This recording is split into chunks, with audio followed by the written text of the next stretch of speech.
앞선 두 편을 통해 우리는 하나의 전제에 합의했습니다. 디플레이션은 일시적 국면이 아니라 구조가 될 가능성이 높고, 그 구조는 대부분의 기업을 압박하지만 일부 기업에게는 시장 전체를 흡수할 기회를 제공합니다.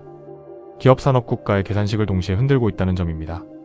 이제 마지막 질문이 남습니다. 그렇다면 우리는 무엇으로 기업 가치를 평가해야 하는가? PER이 작동하던 시대 이후 투자자는 어떤 기준으로 좋은 기업을 구분해야 할까요? 바로 그 질문에 대한 답입니다. 1. 디플레이션 시대 PER은 왜 의미를 잃기 시작하는가? PER은 매우 직관적인 지표입니다. 그래서 오랫동안 사랑받아 왔습니다. PER이 의미를 가지려면 암묵적인 전제가 필요합니다. 매출은 성장하고 가격은 유지되거나 오르며 마진은 방어 가능하다. 즉, 명목이익의 시간이 갈수록 커진다는 전제입니다. 이것은 인플레이션 시대의 논리였습니다. 가격을 올릴 수 있는 기업이 강자였고, 가격을 올리지 못하는 기업은 열등하다고 여겨졌습니다. 그러나 디플레이션 환경에서는 이 전제가 무너집니다. 가격 하락 압력은 구조적이고, 마진은 산업 전체에서 압축되며, 이익은 늘어나더라도 명목 기준에서는 정체되기 쉽습니다. 원가를 낮추고 가격을 내리고 물량을 늘려 경쟁자를 제거합니다. 이 과정에서 시장 지배력은 급격히 강화되지만 회계상 이익은 크게 보이지 않습니다. 이때 PER은 구조적으로 왜곡되기 시작합니다. 디플레이션에서 벌어지는 구조적 붕괴. 디플레이션 환경에서는 기업이 두 갈래로 나뉩니다.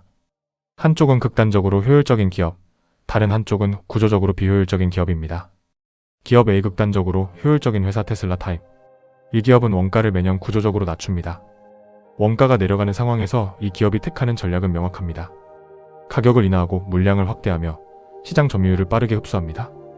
그 결과 매출은 증가하지만 가격을 계속 낮추기 때문에 회계상 이익은 크게 늘어 보이지 않습니다. 이익이 별로 안 늘었네. PER이 높아 보인다. 비싸 보인다. 그러나 현실은 전혀 다릅니다. 경쟁사는 탈락하고 시장 독점력은 강화되며 시스템 지배력은 급격히 상승합니다.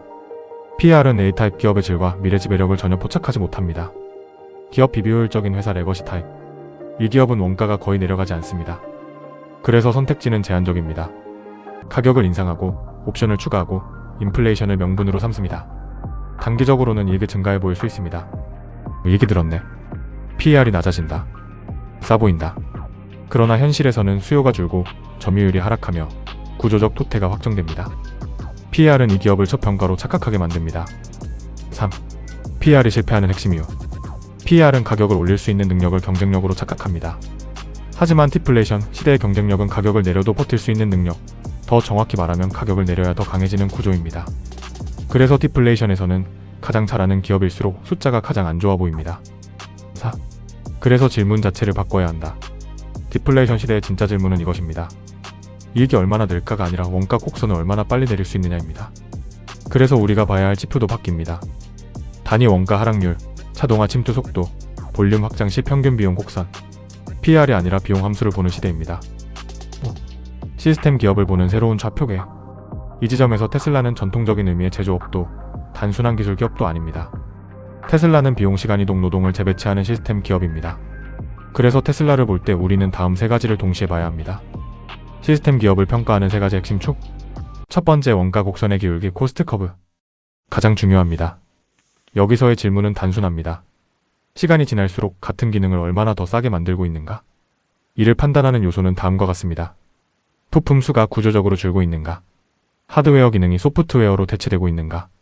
자동화 비중이 지속적으로 상승하는가? 로봇과 AI 투입으로 학습 효과가 누적되는가? 디플레이션 시대의 진짜 경쟁력은 가격을 올릴 수 있는 능력이 아니라 가격을 내려도 더 강해지는 구조입니다. PER은 이 변화를 포착하지 못합니다. 두 번째, 가동률 활용도, 유틸리제이션. 전통적인 자동차 기업에게 가동률은 핵심 지표가 아니었습니다. 개인 차량은 하루 대부분의 시간을 주차된 상태로 보냅니다. 그러나 로보택시 환경에서는 차량이 제품이 아니라 운용 자산이 됩니다. 여기서의 핵심 질문은 이것입니다. 차량 한 대가 하루 몇 시간 움직이는가? 유효 시간은 얼마나 줄고 있는가? 도시 단위 평균 가동률은 상승하고 있는가? 가동률이 올라가면 단위 시간당 비용은 내려가고 가격이나 여력은 커지며 수요는 증가하고 다시 가동률이 올라갑니다. 선순환 구조가 구축됩니다. PER은 이익이 늘었는가만 묻지만 가동률은 이 시스템이 스스로 가속 중인가를 보여줍니다. 세 번째, 네트워크 락인.